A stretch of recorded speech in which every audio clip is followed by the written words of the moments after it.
சமாரம்பாம் யதிசேகரமத்யமாம் லக்ஷ்மீ வல்லபபர்யந்தாம் வந்தே குரு பரம்பராம். ஆழ்வார்கள் வாழி அருளிச் செயல் வாழி தாழ்வாதுமில் குறவர்தாம் வாழி ஏழ்வாறுமுய அவர்களுரைக்கவைகள்தாம் வாழி செய்யமறை தன்னுடனே சேர்ந்து. கண்ணபிரான் பசுக்களை எல்லாம் மேய்த்து விட்டு மாலை திருவாய்ப்பாடிக்கு திரும்பி வருகின்ற அழகு, அந்த அழகினை யசோதா பாவனையிலே அனுபவித்தார் பெரியாழ்வார். அது பெரியாழ்வார் திருமொழி 3ஆம் பத்தினுடைய 3ஆம் திருமொழியிலே.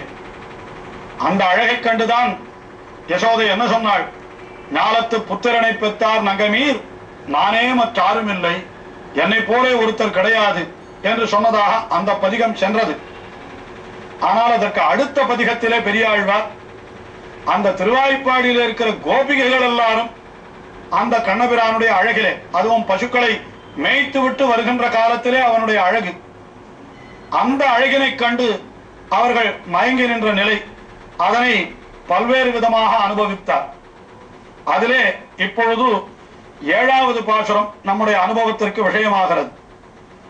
இந்த 7வது பாசுரத்திலே என்ன அனுபவிக்கப்படுகிறது என்றால், கண்ணபிரான் அந்த பசுக்களை மேய்த்து விட்டு வருகின்ற காலத்திலே அவனுடைய அழகிலே கண்டு என்ன ஆகிவிட்டது, என்னுடைய பெண்ணானவள் அப்படியே மயங்கி விட்டாள் என்று தாயார் சொல்லுவதாக இந்த 7வது பாசுரம் அமைந்திருக்கிறது.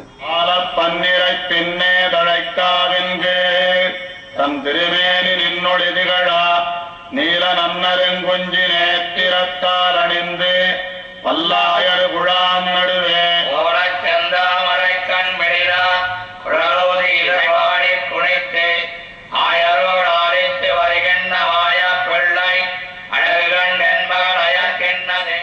சால பன்னிரை பின்னே என்று கண்ணபிரான் நிறைய பசுக்கள், நிறை என்னால் பசுக்களுடைய கூட்டங்கள், அதுவும் சால பன்னிரை என்னால், சாலா என்னால் மிக அதிகமாக என் அர்த்தம். திருவாய்ப்பாடியிலே எத்தனை பசுக்கள் எல்லாம், கற்றுக்கறவை கணங்கள் பல என்று திருவாய்ப்பாடியிலே இருக்கக்கூடிய பசுக்களை பற்றி ஆண்டாளும் கூட சொன்னாள் அல்லவா? அப்படிப்பட்ட பசுக்களை எல்லாம் மேய்த்து கொண்டு கண்ணன் வருகின்றான் அல்லவா? ஆயினாலே திருவாய்ப்பாடிக்கு மாலை வேளையிலே திரும்பி வருகின்ற காலத்திலே கண்ணபிரான் அத்தனை பசுக்களையும் முன்னாலே ஓட்டிவிட்டு தான் பின்னாலே வருகின்றான். அதைத்தான் சால பன்னிரை என்று, மிகவும் அதிகமாக இருக்கக்கூடிய அந்த பசுக்களினுடைய கூட்டங்கள், அந்த கூட்டங்களினுடைய பின்னே தழைக்காவின் கீழ் என்று அந்த சோலை வாய்ப்பு, தழைகளோடு இருக்கக்கூடிய அந்த கா என்னால் சோலை, அதனுடைய அந்த இதுல என்ன பண்ணுகிறான் கண்ணபிரான்? தன் திருமேனி நின்று ஒளி திகழா என்று கண்ணபிரானுடைய திருமேனியினுடைய அந்த பிரகாசமானது அந்த தழையெங்கும் பரவி கிடக்கிறதாம். அந்த கா, அந்த சோலையெங்கும் பரவி கிடக்கிறதாம். அப்படி தன்னுடைய திருமேனியுடைய ஒளியானது அங்கேயெல்லாம் திகழும்படியாக அவன் பசுக்களினுடைய பின்னாலே வருகின்றான். அது மட்டுமா, அவன் வருகின்ற காலத்திலே அவனுடைய திருக்குழல் என்ன அழகாக இருக்கிறது. நீல நன்னருங்குஞ்சி நேத்திரத்தால் அணிந்து என்று நீல நன்னருங்குஞ்சி என்கிறார். கண்ணபிரானுடைய குஞ்சி என்னால் குழல், அதுவும் நறுங்குஞ்சி என்னால் நல்ல மனம் மிக்க வாசனை மிக்க திருக்குழல்களாம். அதுவும் நீல நறுங்குஞ்சி என்றால் நல்ல கண்ணங்க. நீலம் என்பது இந்த இடத்துல கருமையை தெரிவிக்கிறது, கருநீலம். ஆஹா, அப்படி நல்ல கரிய அழகான திருக்குழல்கள், அந்த திருக்குழல்கள் எல்லாம் எடுத்து கட்டி இருக்கிற காலத்திலே அதுல என்ன அணிந்து கொண்டிருக்கிறான் என்றால் நேத்திரத்தால் அணிந்து என்று மயில் பீலி, அந்த மயில் கண் என்று சொல்லப்படுகின்ற அந்த தொகை, அந்த மயில் தொகையை அணிந்து கொண்டிருக்கிறான். இப்படி நீல நன்னருங்குஞ்சி நேத்திரத்தால் அணிந்து பல் ஆயர் குழாம் நடுவே, ஆயர் குழாம் நடுவே கண்ணபிரான் வருகிறான் என்றால் அவனை தனியாக அடையாளம் காட்டி கொடுப்பதே இந்த நேத்திரம்தான் என்று நாம் கொள்ளலாம். அதாவது கண்ணபிரான் மட்டுமே அங்கே அந்த மயில் பீலியை அணிந்து கொண்டிருப்பான் போலும். ஆயினாலே நீல நன்னருங்குஞ்சி அணிந்து கொண்டு பல்லாயர் குழாம் நடுவே கண்ணபிரான் வருகின்றான். வருகின்ற காலத்திலே எப்படி வருகின்றான் என்றால் கோலச்சந்தாமரை கண் மிளிரா என்று அவன கோலச்சந்தாமரை கண், அவனுடைய கண்கள் அப்படி அப்பொழுதுதான் மலர்ந்த தாமரை போலே சிவந்த திருக்கண்கள், அந்த அழகிய திருக்கண்கள் எல்லாம் மிளிர என்கிறார். அதாவது கண்ணபிரான் திருவாய்ப்பாடிக்கு உள்ளே நுழைகின்ற பொழுதே அங்கே இருக்கக்கூடிய பெண்களை எல்லாம் அப்படி தன் கண்களாலே பார்த்து கொண்டே வருவான் போல இருக்கிறது. இப்படி அவன் பார்த்து கொண்டு வருகின்றபடியினாலே தங்களைத்தான் அவன் கட்டாட்சிக்கிறான் என்று ஒவ்வொரு கோபிகையும் அந்த கண்ணனுடைய அழகிலே ஈடுபட்டு விடுகிறார்களாம். அதைத்தான் தெரிவிக்கிறார் இங்கே. கோலச்சந்தாமரை கண்மிளிர அது போதாது என்று குழலூதி என்று இனிய குழலையும் ஊதிக்கொண்டே வருகின்றான். இசைபாடி குனித்து என்று நன்றாக அப்படி குழலை இனிமையாக ஊதிக்கொண்டு வருகின்றான். அந்த ஊதுகின்ற பாட்டிற்கு சேர அவன் ஆடிக்கொண்டும் வருகின்றான்.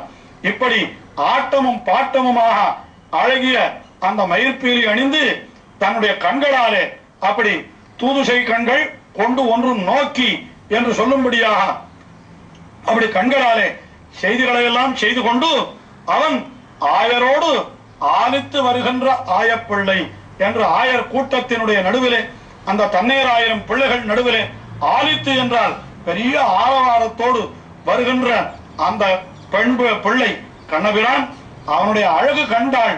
என் மகள் அயர்க்கின்றதே என்று அப்படியே தளர்ந்து போய்விட்டாள். அதிலே மயங்கி அவள் விழுந்து விட்டாள். இவளை நான் எப்படி ரட்சிக்கப் போகிறேன் என்று எனக்கு தெரியவில்லையே என்பதாக இந்த பாசுரத்திலே அந்த கோபிகையினுடைய அனுபவம் அமைந்திருக்கிறது. பெரியாழ்வார் அந்த கோபிகையினுடைய பாவனையிலே, அதாவது ஒரு கோபிகையினுடைய தாயாராய் இருக்கிற பாவனையிலே இந்த பாசுரத்தை பெரியாழ்வார் அருளி செய்தார். அடுத்தபடியாக 8வது பாசுரம். இந்த 8வது பாசுரத்திலே கண்ணபிரானுடைய மற்றும் ஒரு அழகு, இதே போல அவன் அணிந்து கொண்டிருக்கின்ற அந்த வஸ்திரத்தினுடைய அழகு, மயிர்பீலியினுடைய அழகு, அவன் அணிந்து கொண்டிருக்கின்ற திலகத்தினுடைய அழகு, இதையெல்லாம் சொல்லிவிட்டு இவனுக்கு எதிர்க்க நின்று கொண்டோ யாரும் உங்களுடைய அதாவது வலைகளை இழந்து விடுவாதீர்கள் என்று சொல்ல செய்திருக்க செய்தேயும் இந்த பெண்கள் எல்லாம் அவன் முன்னாலே நின்று இப்படி இழைத்து போகிறார்களே என்று சொல்லுவதாக 8வது பாசுரம் அற்புதமாக அமைந்திருக்கிறது. சிந்துரப் பொடி கொண்டு சென்னியப்பி திருநாமமிட்டங்கோர் இளையந்தன்னால் அந்தரமின்னி தன்னெறி வங்கியை அழகிய நேத்திரத்தால் அணிந்து திறன்கோல் மறுமாய பிள்ளை இளம்பின்னங்கினவிட இளவேலன்னா சந்தையில் நின்று கண்டீர் நங்கதன் துயிலோடு தருவன கழுகின்றதே. கண்ணபிரான் மாடுகளை எல்லாம் மேய்த்து விட்டு வருகின்ற காலத்திலே அவனுடைய அழகு எப்படி இருக்கிறது தெரியுமா என்றால் அதை வர்ணிக்கிறார் முதல் 2 வரிகளாலே. சிந்துர பொடி கொண்டு சென்னியப்பி என்றால் சிந்துர பொடி, சிந்துரம் என்பது அது ஒரு விதமான இலையினுடைய பொடி. அந்த இலையை பொடியாக்கினால் அது சிவந்த நிறத்திலே இருக்கும். அதை கொண்டு தலையெல்லாம் அப்பி என்கிறார். அதாவது இவன் மாடுகளை மேய்த்து விட்டு வருகிற காலத்தில் அந்த சிந்துர பொடிகள் எல்லாம் ஒருவேளை தரையிலே சிதறி கிடக்குமோ என்னமோ. அப்பொழுது இந்த கன்றுகளுடைய காலடி பட்டு அந்த புழுதி கிளம்புகின்ற பொழுது அதெல்லாம் கண்ணனுடைய தலையிலே போய் படிந்து விடுகின்றன. அதுதான் ஸ்ரீபாகவத புராணத்திலேயும் சொல்லப்படுகின்ற பொழுது கோதூளி தூசரித்த கோமள கேசவேஷம், அதாவது கோவினுடைய தூளியாலே படிந்த கோமள கேசவேஷம் என்று அவனுடைய தலையெல்லாம் அப்படி புழுதி படிந்து இருக்கின்றதாம். அதைத்தான் இந்த பாசுரத்திலே சிந்துர பொடி கொண்டு சென்னியப்பி என்று தெரிவிக்கின்றார். அதற்கு பிறகு திருநாமமிட்டு அங்கோர் இளையம் தன்னால் என்று இந்த இடத்திற்கு மணவாள மாமுனிகள் பலவிதமான பொருளை காட்டுகின்றார். இளையம் தன்னால் திருநாமம் இட்டு என்பதற்கு ஒரு பொருள் என்ன என்னால் அங்கே இருக்கக்கூடிய ஒரு இலை, அந்த இலையினுடைய சாற்றை பிழிந்து அதிலே தன்னுடைய நெற்றியிலே திருநாமம் இட்டு என்று ஊர்த்துவ புன்றம் இப்பொழுது நாம் அணிந்து கொள்ளுகிறோமே, இந்த ஸ்ரீசூர்ணம் போன்ற அந்த விஷயங்கள் அதை எம்பெருமான் அணிந்து கொள்ளுகிறான் என்று அப்படி ஒரு பொருளை சொல்லலாம். அல்லது இளையம் என்ற சொல்லுக்கு நாவிலிருந்து ஊறுகின்ற உமிழ்நீருக்கும் பெயராம்.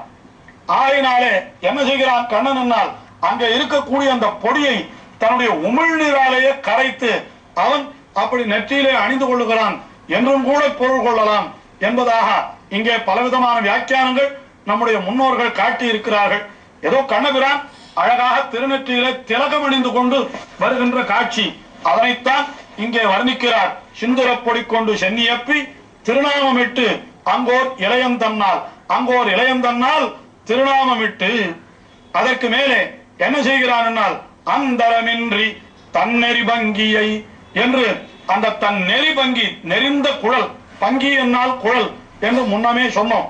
அப்படிப்பட்ட குழலை இடைவெளியே இல்லாமல் நன்றாக நெருங்க பிடித்து கட்டி அதிலே அழகிய நேத்திரத்தால் அணிந்து அதிலே அழகிய நேத்திரம், அந்த நேத்திரம் என்பது மயில் பீலி, ஏற்கனவே நாம் தெரிவித்திருக்கிறோம். அப்படிப்பட்ட அந்த மயில் பீலியையும் அதிலே சொருகி இருக்கிறார். என்ன அழகு கண்ணபிரானுடைய ஏற்கனவே அழகிய திருமுக மண்டலம். அந்த திருமுக மண்டலத்திலே சிந்துர பொடி கொண்டு அவன் திருநாமமிட்டு என்று சொல்லும்படியாக அழகான அந்த திலகத்தையும் அணிந்து கொண்டிருக்கிறான். தன்னுடைய அந்த பங்கி நெறிந்த குழல்கள், அந்த பங்கியை அந்த குழல்களை அப்படி நேத்திரத்தால் அணிந்து என்று அழகான அந்த மயில் பீலியாலே கூட அணிந்து கொண்டு எப்படி வருகின்றான்? இந்திரன் போல் வரும் ஆயப்பிள்ளை, அப்படியே தேவேந்திரன் என்றே சொல்லுகிறார் போல அவ்வளவு அழகோடு வருகின்ற ஆயப்பிள்ளை.